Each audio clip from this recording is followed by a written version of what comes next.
오늘은 6월 2일 화요일입니다. 이제 다 함께 사도신경으로 신앙 고백하심으로 새벽 예배를 시작하겠습니다. 전능하사 천지를 만드신 하나님 아버지를 내가 믿사오며 그 외아들 우리 주 예수 그리스도를 믿사오니 이는 성령으로 잉태하사 동정녀 마리아에게 나시고 본디오 빌라도에게 고난을 받으사 십자가에 못 박혀 죽으시고 장사한 지 사흘 만에 죽은 자 가운데서 다시 살아나시며 하늘에 오르사 전능하신 하나님 우편에 앉아 계시다가 저리로서 산 자와 죽은 자를 심판하러 오시리라. 성령을 믿사오며 거룩한 공예와 성도가 서로 교통하는 것과 죄를 사하여 주시는 것과 몸이 다시 사는 것과 영원히 사는 것을 믿사옵나이다. 아멘. 오늘 우리에게 주시는 하나님의 말씀은 신명기 27장 11절에서 26절까지 말씀입니다. 제가 봉독해 드리겠습니다. 모세가 그날 백성에게 명령하여 이르되 너희가 요단을 건넌 후에 시므온과 레위와 유다와 이사갈과 요셉과 베냐민은 백성을 축복하기 위하여 그리심 산에 서고 르벤과 갓과 아셀과 스불론과 단과 납달리는 저주하기 위하여 에발산에 서고 레위 사람은 큰 소리로 이스라엘 모든 사람에게 말하여 이르기를 장색의 손으로 조각하였거나 부어 만든 우상은 여호와께 가증하니 그것을 만들어 은밀히 세우는 자는 저주를 받을 것이라 할 것이요 그 모든 백성은 응답하여 말하되 아멘 할지니라. 그의 부모를 경홀히 여기는 자는 저주를 받을 것이라 할 것이요 모든 백성은 아멘 할지니라. 그의 이웃의 경계표를 옮기는 자는 저주를 받을 것이라 할 것이요 모든 백성은 아멘 할지니라. 맹인에게 길을 잃게 하는 자는 저주를 받을 것이라 할 것이요 모든 백성은 아멘 할지니라. 객이나 고아나 과부의 송사를 억울하게 하는 자는 저주를 받을 것이라 할 것이요 모든 백성은 아멘 할지니라. 그의 아버지의 아내와 동침하는 자는 그의 아버지의 하체를 드러냈으니 저주를 받을 것이라 할 것이요 모든 백성은 아멘 할지니라. 짐승과 교합하는 모든 자는 저주를 받을 것이라 할 것이요 모든 백성은 아멘 할지니라. 그의 자매 곧 그의 아버지의 딸이나 어머니의 딸과 동침하는 자는 저주를 받을 것이라 할 것이요 모든 백성은 아멘 할지니라. 장모와 동침하는 자는 저주를 받을 것이라 할 것이요 모든 백성은 아멘 할지니라. 그의 이웃을 암살하는 자는 저주를 받을 것이라 할 것이요 모든 백성은 아멘 할지니라.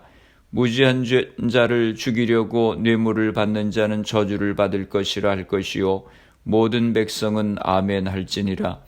이 율법의 말씀을 실행하지 아니하는 자는 저주를 받을 것이라 할 것이요 모든 백성은 아멘 할지니라. 아멘. 할렐루야. 지난밤도 평안한 밤 되셨지요? 신명기 27장에는 크게 세 개의 단락이 있습니다.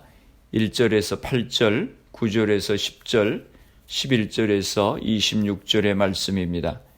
1절에서 8절은 모세와 이스라엘 장로들이 내리는 명령이고 9절에서 10절은 모세와 레위 제사장들이 내리는 명령이고 11절에서 26절은 모세가 레위 사람을 시켜서 백성에게 외치는 선포입니다.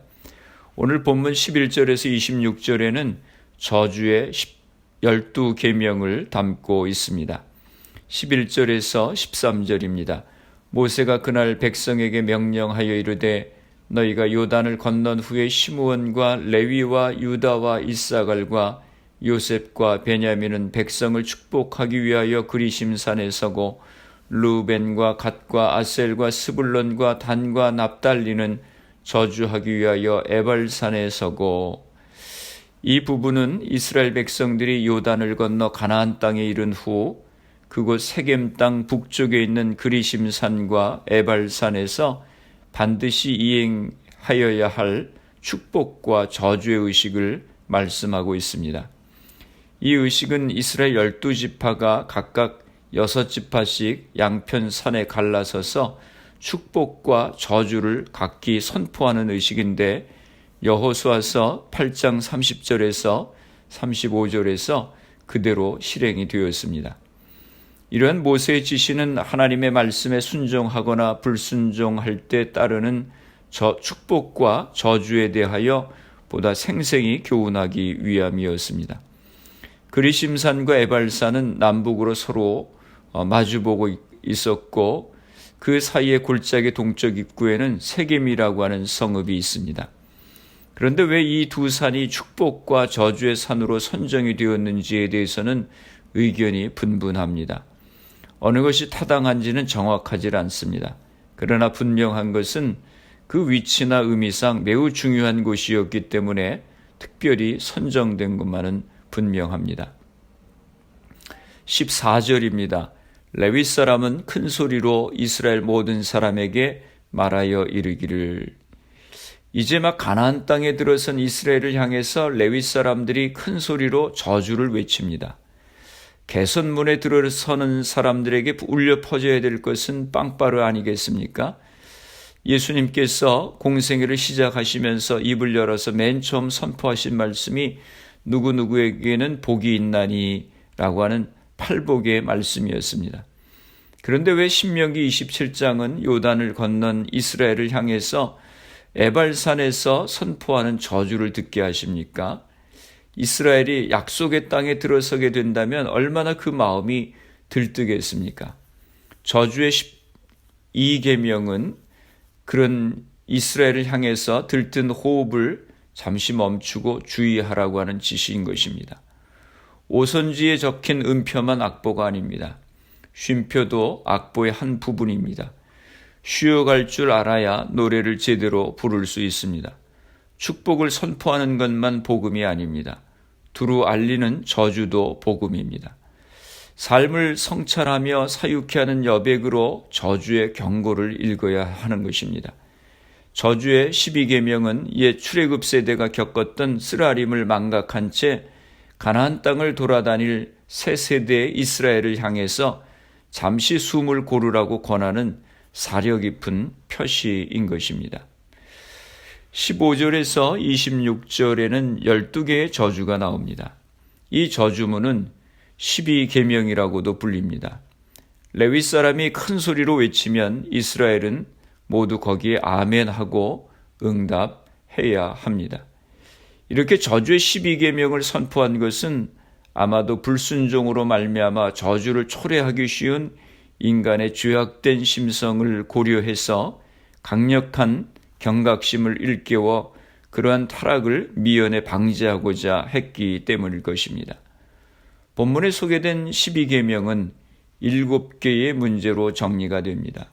15절에서는 우상 숭배의 문제, 16절에서는 부모 홀대의 문제, 17절에서는 이웃의 땅 경계석 옮기기는 문제, 또 18절에서는 눈먼 사람을 박대하는 문제, 19절에서는 약자의 재판 왜곡의 문제, 또 20절에서 23절까지는 부정한 성관계의 문제, 또 24절과 25절에서는 살인의 문제. 이것은 다시 10계명의 제2계명, 5계명, 6계명, 7계명, 8계명을 어기는 자에게 내리는 경고가 되는 것입니다. 저주의 법령은 금령의 뿌리를 두고 있습니다. 구약에서 대표적인 금령이 10계명입니다. 금령에는 그 공동체의 정신이 담겨져 있습니다. 금기가 담겨져 있습니다. 하지만 금령에는 그것을 어기는 자에게 가해지는 아무런 제재 조치가 없습니다. 금령은 단순하지만 단어에게 뭐뭐뭐 하지 말라라고만 지시를 하십니다. 그렇지만 만약 누군가가 그런 금령을 어긴다면 어떻게 됩니까? 그런 자는 사형에 처해져야 마땅한 것입니다. 가령 레위기 20장의 사형법이 레위기 18장, 19장의 금령을 어긴 자에게 주어지는 형벌인 것과 같은 이치인 것입니다. 신명기 27장 15절에서 26절의 저주는 금령을 어기는 자에게 주어지는 법령입니다. 금령을 범하는 자에게는 반드시 그에 상응하는 하늘의 징벌이 있을 것이라고 경고합니다. 저주는 금령을 어김으로써 파괴되는 가정, 공동체, 사회를 지키려는 의도에서 주어졌습니다. 특별히 은밀히 아무도 보지 않을 때 아무도 보지 못하는 곳에서 구약의 금령을 고의적으로 어기는 자들에게는 하나님의 경고가 주어지는 것입니다. 여기서 주목해야 될 설명이 은밀히라고 하는 말입니다. 저주를 받을 것이다 라고 하는 경고는 하나님의 신앙에서, 공동체 생활에서, 성생활에서, 사회생활에서 고의로 은밀하게 십계명을 어기는 짓을 하는 자들에게 엄히 경고하는 것입니다. 이스라엘은 결코 하나님 앞에서 은밀하게 해서는 안 될 일을 저지르는 자들이 되어서는 안 된다고 하는 것입니다. 은밀하다라고 하는 말은 사사롭다고 하는 뜻입니다. 지극히 개인적인 차원에서 행해지는 짓이라고 하는 뜻입니다. 은밀히 우상을 섬겨서는 안 됩니다. 은밀히 부모를 멸시해서는 안 됩니다. 은밀히 간음해서는 안 됩니다. 은밀히 도둑질해서는 안 됩니다. 은밀히 거짓 증언을 해서는 안 됩니다. 우리가 몸담고 있는 가정이나 일터에서 아무리 사사로운 행동이라도 우리를 잊게 만든 신앙적 가치에 어긋나는 행위를 해서는 안 되는 것입니다. 하나님의 백성된 자는 은밀하게 행하는 처신을 조심해야 됩니다. 은밀한 행동이 부정하지 않아야 되는 것입니다. 지금을 어떻게 사는가가 다음에 나를 결정하게 되는 것입니다. 이스라엘을 망가뜨리는 일은 자기 밖에서 오는 것이 아니라 자기 안에서 벌어지는 것입니다. 하나님이 말씀하시는 죄악의 목록은 언약 백성을 바른 길로 이끄는 표지판입니다. 사람의 눈은 피할 수 있지만 죄를 심판하시는 하나님의 눈은 피할 수 없는 것입니다. 우리는 하나님을 거역하는 세상 속에서 살아가고 있습니다. 그러나 하나님은 이 세상의 어두운 죄악의 길을 따르지 말고 오직 하나님의 말씀에 순종함으로 거룩하게 살아갈 것을 명령하십니다. 하나님은 특별히 우리가 다른 사람과 관계를 맺을 때 어떤 태도를 취하는가를 중요하게 여기십니다. 이 사실을 기억하고 이웃에게 덕을 끼치는 삶을 살아가야 하겠습니다. 기도하시겠습니다. 거룩하신 아버지 하나님, 오늘도 저희들에게 귀한 생명을 주시고 하나님의 말씀을 묵상함으로 하루를 시작하게 하시니 감사합니다. 오늘 신명기의 말씀을 통해서 이스라엘 백성들이 가나안 땅에 들어가서 범하지 말아야 할 것에 대한 말씀을 들었습니다. 저희들의 마음을 붙들어 주셔서 죄악에 빠지지 않게 하여 주시옵시고, 또 저희들이 사람의 눈은 피할 수 있지만 죄를 심판하시는 하나님의 눈은 피할 수 없다고 하는 것을 기억하고 하나님의 백성된 거룩한 삶을 살아갈 수 있는 저희들 모두가 되게 하여 주시옵소서. 우리의 가정들을 축복하시고 하나님을 잘 섬기는 믿음의 가정이 되게 하여 주시옵소서. 우리의 자녀들을 축복하여 주시옵소서. 우리에게 주신 사업과 직장들을 붙들어 주시옵소서.